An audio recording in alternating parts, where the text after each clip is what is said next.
So what can you expect from this course? Well, first of all, this course will help you to find your first client. And in fact, I should say clients plural because, and we'll get to this, you shouldn't have just one client. Second of all, we'll also show you how to stand out from other freelancers, and in a good way, because unfortunately, as you look into it, you'll see certain freelancers who decide they want to stand out no matter what, and they end up making all sorts of mistakes just to be noticed. But you want to stand out in a good way. You want to be someone who will then be picked for the job, not someone who just stands out and is memorable and basically gets laughed at. This course will also show you how to spot clients you want to deal with and those you don't. i.e., these are customers that you'll be happy with working long-term and they won't be problem customers. These won't be customers that will give you a headache, will have you work too hard, maybe will have problems paying you, etc., etc. And there's certain warning signs you can look for at the beginning, and we'll cover all that. You also need a certain mindset in order to spot opportunities as they come up. You need to be able to know what you're looking for and how to notice certain opportunities, even if they're not extremely obvious. You also want to be available for any opportunities that come your way. And in fact, even if they don't come your way, if a certain opportunity is available somewhere online and it's a job that you can work on and you will be good for, you want to find a way for it to come across your radar. And so we'll cover that as well. We'll also talk about how can you refine the whole process so you can settle on your ideal clients. Once again, I recommend more than one client. But this is so you can use certain other clients who might not be ideal as stepping stones in order to get even better clients. And I'll walk you through that process as well. This way you can end up with a certain number of clients, however many you feel comfortable with, but these are ideal clients that are a pleasure to work with and they enjoy working with you, and you can have a mutually beneficial relationship. And that's basically the position you want to be in. So this course will show you how you can refine your offer in order to find that ideal client. Ideally, if you can apply everything in this course well, then you won't need sales and marketing. I shouldn't say you won't need it at all, because it's always good to have it. It's always good to be doing some form of sales and marketing. But in an ideal world, you could get a list of ideal clients who give you jobs that pay you well and you're able to work on them well. And at that point, you don't even need to worry about sales and marketing.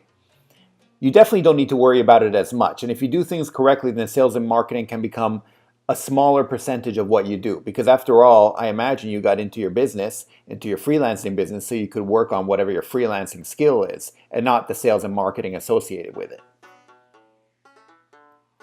I should also mention a couple things that you should look out for. First of all, this course is for freelancers or entrepreneurs. If you work for a company, you can definitely apply a lot of what is mentioned in this course, but just be aware that this course is not geared towards you. It's not targeted towards you. This is targeted for people who work for themselves. It can also be targeted for people who work in small businesses and startups, but it requires a freelancer/entrepreneur mindset, and this is really what this course is geared towards. This course is also not website specific.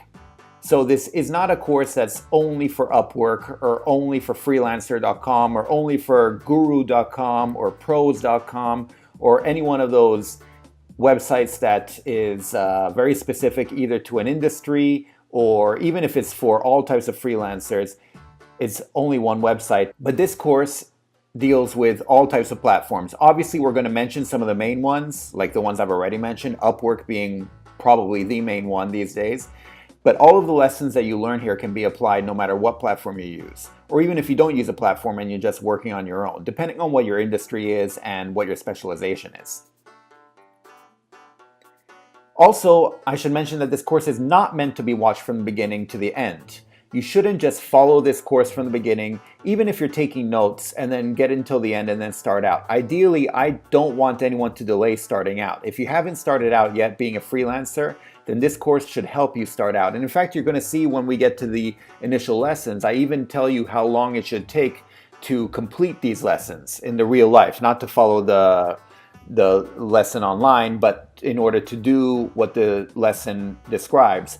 Because in this way you can set up your own schedule. So you know that if you have, say, a weekend free, you can do it all then, or if you're working during the evenings and trying to do this after you come back from your job, then you can do it at that point. And it just makes it easier for you so you can schedule your own life. I really want you to start as you follow the lessons.